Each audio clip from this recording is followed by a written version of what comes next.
Welcome to the Egg Whisperer Show, a program exclusively designed to promote reproductive health awareness and discuss fertility preservation options. Here is your host, the Harvard-educated fertility specialist, Dr. Amy. She's known as the Egg Whisperer. Fertility expert Dr. Amy Vazadeh. And you have yet another success story just launched by an East Bay fertility doctor.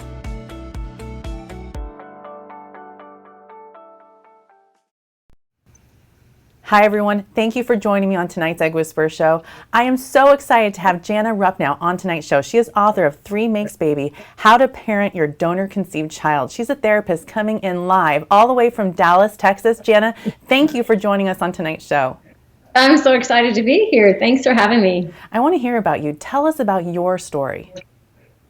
So my husband and I were able to have a child naturally, and then we were surprised that we couldn't have a second child. And we had secondary infertility, and we were diagnosed with male factor infertility. So we went on to adopt and grew our family in a different way than we originally expected. Mm-hmm. And how do you respond to people who consider that maybe like a plan B of sorts when you do that? Yeah, I don't think of it as my plan B. It's not my second choice. It wasn't my plan B. It was my new dream. It was the dream that I couldn't see. So that's kind of the way I explain it to my daughter too, because I don't want her to ever think of herself as a plan B or a second choice. Oh my God. I mean, I'm literally like tearing up, like literally. And I feel like that should be a t-shirt. It should be a necklace. It should be a wrist, everything, you name it. I feel like that should be on posters in every single fertility clinic for patients who are made to feel that way in the beginning. And I just think it opens your eyes to all sorts of possibilities. So thank you for sharing that. And I love following you on Instagram. What's your Instagram handle? I'm at Jana Rupnow LPC. Awesome. So please follow her if you guys aren't following her already. And show us a copy of your book.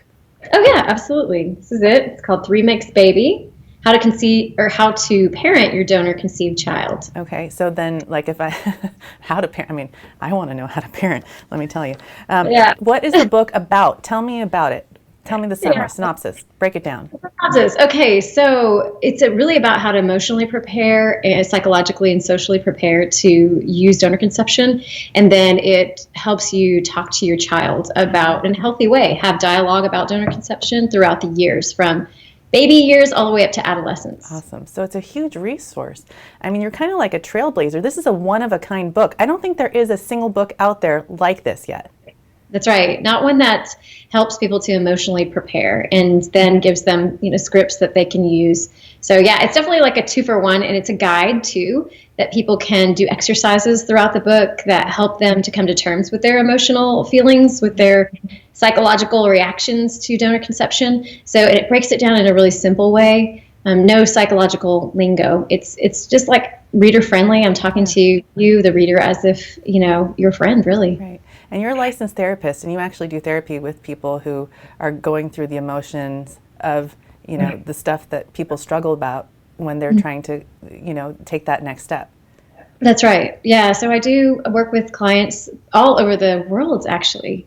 On Skype, I can do it on Zoom or on the phone.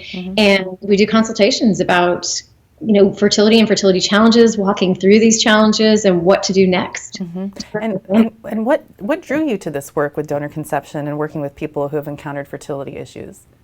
Well, I started out with my own infertility challenges, and then I was doing adoption counseling, mostly international. And when international adoption counseling pretty much stopped, I switched over to third-party reproduction because my fertility doctor actually told me about it. And he said, we really need counselors in this field. Yeah. And so he turned me onto it, and I started doing the training and counseling people about a decade ago.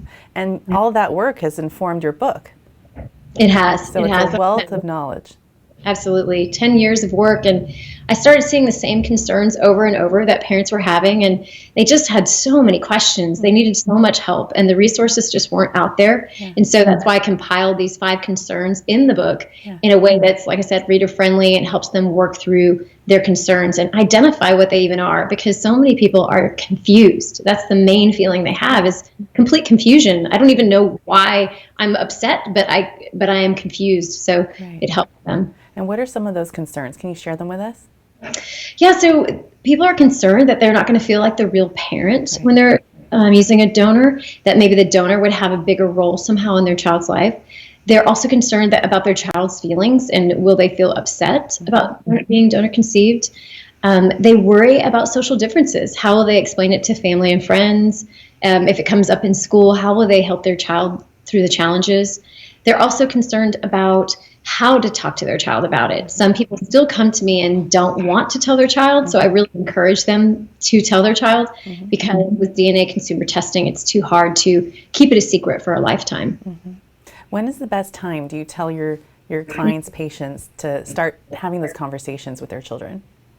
So it's easiest on the whole family if you start from the beginning, right when they're a baby. You can read storybooks and you can get really comfortable with the language. And then you have more confidence when they're older and maybe they have more questions that are a little bit more complicated and challenging. And so it really builds a great foundation for you to start talking about it right away. Can you give me some language? How would you tell a child? Like, what kind of language would you use for a child? Yeah, so when you're rocking your baby, you can say, we coo, we sing to our babies. You can say, we're so lucky to have you. We tried so hard to have you, and mommy and daddy got a special gift, and we were able to get help, and you're here because of that special person. And so, you just rock when you're changing their diaper, when you're giving them a bath, you just tell them stories. So. And then how does that story change over time? Let's say when they're in puberty and they're rebelling against you and they say things like every child says, like, you're not really my mother. Like, how do you react to that? And I think that's one of the things that everyone worries about. It is. It's so scary. But what is so important is that you realize to not take it personally. My daughter said that to me before she was an adolescent. She actually said it to me in middle school. So I was prepared that she didn't mean it. And that this was usually about another issue altogether. But I still took that as an opportunity that when she brought up the subject to talk about it later once she calmed down and to bring up her adoption with her. So you don't have to ignore it. You can, obviously talk about it, but know that when they're lashing out, they're still just kids. They're just learning. They need you to be the guide and the parent. And from a psychological perspective, when should the parents start therapy? So I think parents really can benefit if they start right away while they are preparing for donor conception and even during the pregnancy. And they can start working through any grief that they're having about the genetic loss, losing that ability to have a genetic child. And just that helps them to be a better parent in the long run. Right. And talking about grief, I think a lot of my patients, they're fearful that the grief will never go away. And what is your experience with that? Well, I think that grief is something that does take time to get through. And because getting to acceptance is like, over time, it gets easier and easier. There's kind of layers. But I think that if you look at grief and you truly allow yourself to feel it, I think over time it can be processed and it will subside. You may have moments, but those get less and less. Right. The older you get, the more your family grows. And I don't know if you found this with your patients, but as far as in pregnancy, I have patients even describe feeling, they're sad going to the pregnancy. They're excited, but they're still grieving. How do you reconcile those two feelings? So you just learn to hold the tension between the two and accept that you can have mixed feelings, and that's completely normal. I think I tell the parents all the time, when the baby comes, you might still have sadness, and don't pile guilt on top of grief. Just like grief be grief, and be compassionate with yourself and know that those are normal feelings. Right. Have you seen situations where you have, a heterosexual couple or a homosexual couple where one of the partners is ready for donor conception and the other isn't? Absolutely. Can you tell me a little bit about your experience with that? Because I'd love to know what your professional tips are when that issue comes up. Absolutely. And so that's why I designed the book, so the parents could each do the worksheets separately and identify what their concerns are, because often what we find is one partner or spouse has a lot of concerns in a particular area where the other one doesn't. And then that's when we know that person might need to do some additional work. For instance, if it's around parent legitimacy and they don't feel like they're going to be the real parent, then we want to talk and address issues like attachment and what that means to be a parent and what it means to be genetically related in your family and what that means to your family. Some families are really into genes and blood, and other families it's not such a big deal. Right. So, and I would say maybe not 9 out of 10 times, but 7 out of 10 times when I start talking about egg donation, sometimes a male partner will say something like, that's like me having sex with another woman. How do you address that? I mean, that sounds really silly, but actually it is something that crosses people's minds. It's kind of like the husband's cheating on the wife by having a pregnancy in this way. Those are hard feelings to overcome, and I think both partners have to be very open and communicate with each other about how they feel. It can really come up when they're selecting a donor. Right. Feelings of jealousy or just weird feelings, and so just having those opportunities to sit down and talk it through, and I think also realizing that when you're using egg donation, you are growing the baby inside of you, and so that is a way to reconnect. And so that can help. But it's all about communication. Right. And why have we been so bad at communicating about this? Why has donor conception been such a secret? I mean, in a lot of countries, you're required to be open, but here it's the opposite. Obviously, things are changing, but why do you think it's been so secretive and such a taboo? Yeah, it began in secrecy. So it began as a way, secrets were the way to protect a man and from feeling ashamed of his sterility. And then it was also a way to protect a child from feeling illegitimate.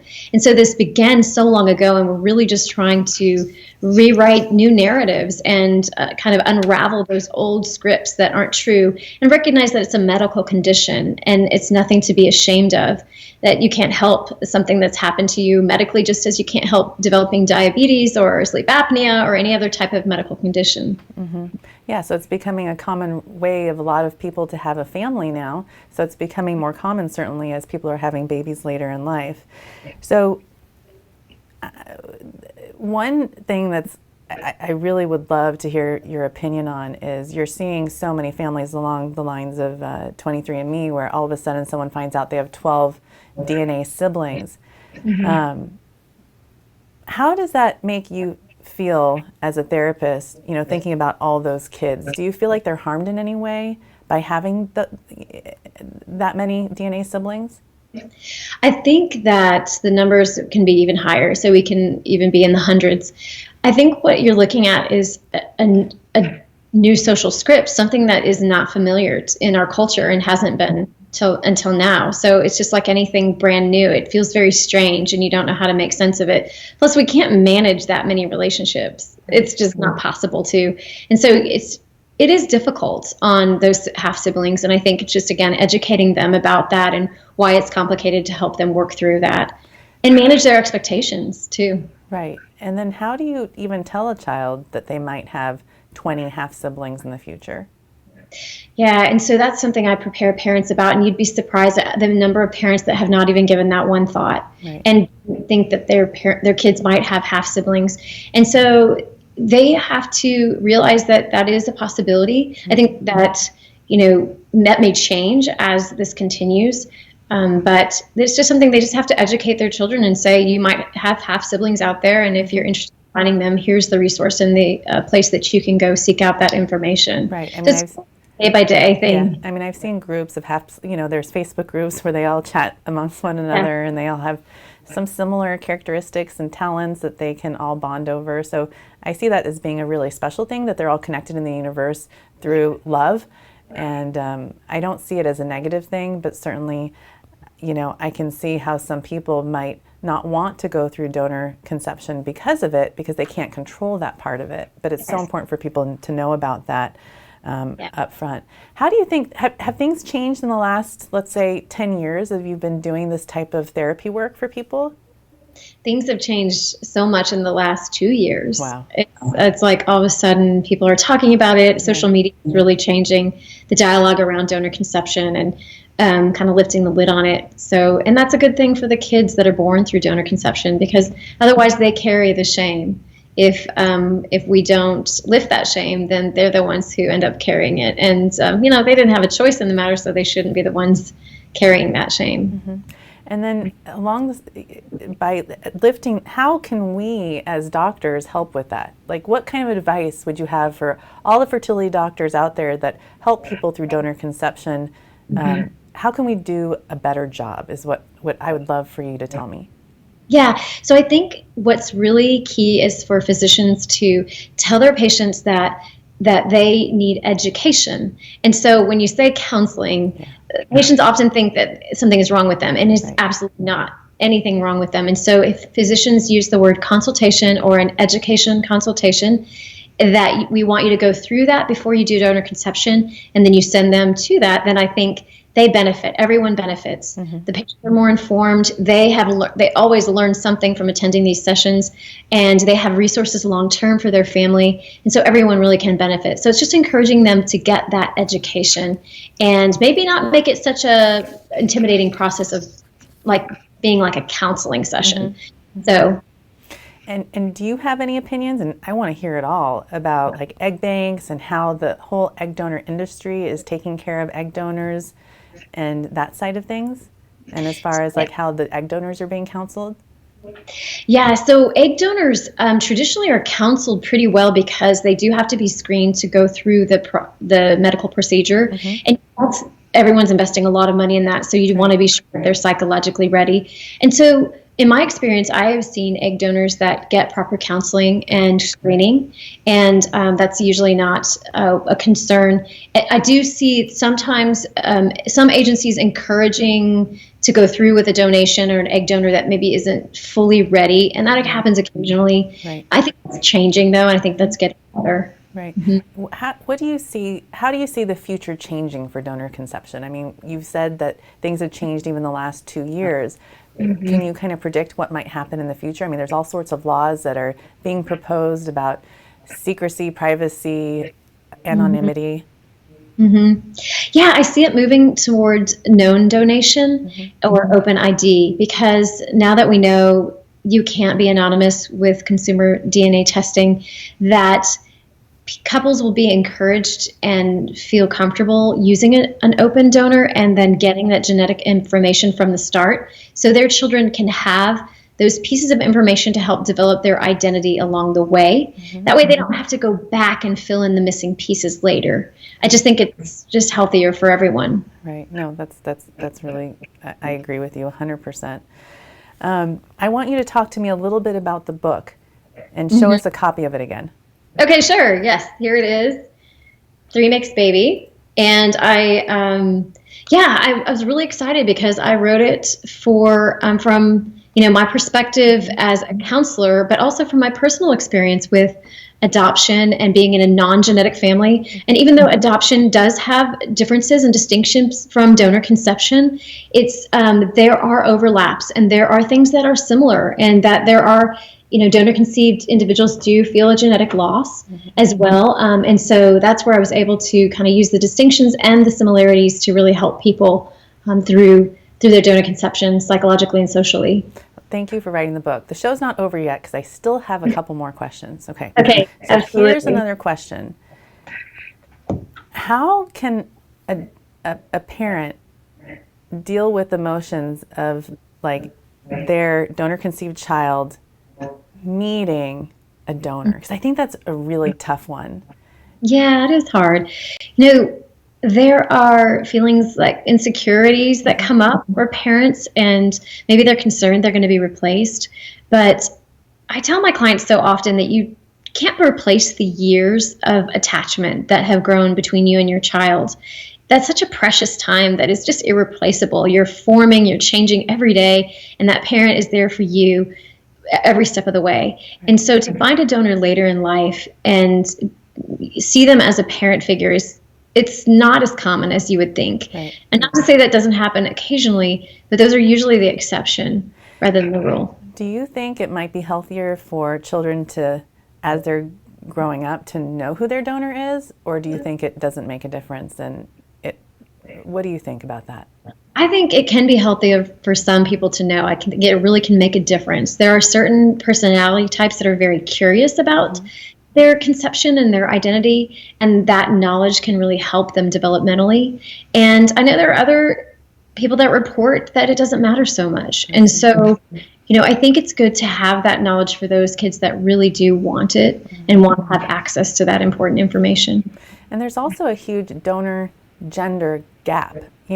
With egg donors, you have more access to pictures of family members and more information about them, and you can ask questions and people can give you answers when you're going through agencies. But when it comes to sperm donors, you don't have that kind of access. So Do you think that's something that will change in the future? I hope so. I think there's some concern. There's some issues with sperm donation. It makes it more difficult to, be profitable when if you add more testing in. And I know you're speaking to information, and I'm not really familiar enough with the agencies and how they work and why they wouldn't give out more information. I've heard from some of my clients that they do get pictures and voice recordings and videos of their donors. So right, yeah, definitely that, but not as much. The access isn't there until the child's 18 in most situations. Okay. Yeah. Well, Jana, thank you for all the work that you do. This show has been super informative. I hope that everyone who's looking to grow their family through donor conception reads your book, show it to us again, watches this show, listens to it as a podcast, reads the blog article that goes along with it. Thank you for all your work. Do you have another book coming out as well? I don't. This is it. I don't think you need to, because this book is pretty groundbreaking in and of itself. Is there anything you want to tell your audience before we close out tonight's show? I'm good. I'm really happy to have been on your show. I appreciate having the opportunity. Thank you, Jana. Well, everyone, thank you for joining us on tonight's show. I hope you learned a ton. I hope actually close out with that quote that you started tonight's show with. Okay. Yes, absolutely. So you weren't my second choice or my plan B. You were my new dream, the dream I couldn't see. That's beautiful. Thank you, Jana. We appreciate you. Thanks. Welcome to the Egg Whisperer Show, a program exclusively designed to promote reproductive health awareness and discuss fertility preservation options. Here is your host, the Harvard-educated fertility specialist, Dr. Amy. She's known as the Egg Whisperer. Fertility expert Dr. Amy Avazadeh. And you have yet another success story. Just launched by an East Bay fertility doctor.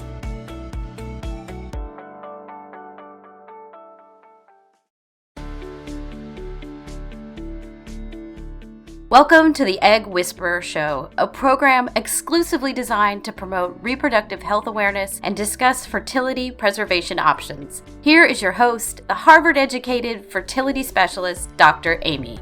She's known as the Egg Whisperer.